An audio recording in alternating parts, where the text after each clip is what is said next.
about one page per 2 weeks. Can you imagine it, audience? How lazy our people are, including our students. So, the government must realize that our students' low interest of reading is a negative investment for the national destiny and future. Because that fact is a greater calamity than a natural disaster such as earthquake, flash flood, and even tsunami. Audience, in fact, President Megawati had launched the national reading movement in 2003. Unfortunately, this was just an attempt. No action, talk only.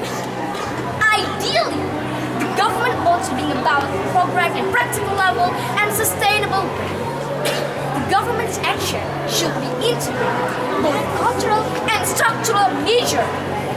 Audience, in its cultural staff, the government should at least promote student culture program as well as promote another important program like family planning.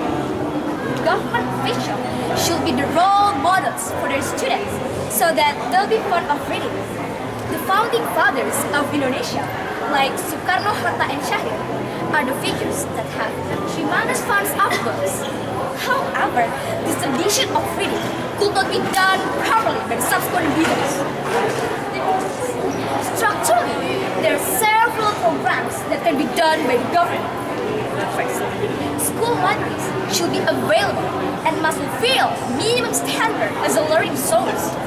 There were only 18% of 130,000 schools that had a library in it. Let's say India and Malaysia don't allow an educational institution to stand and work properly unless the institution itself has already had a library. Second, the school curriculum should come to conditions that all students are obliged to read books in the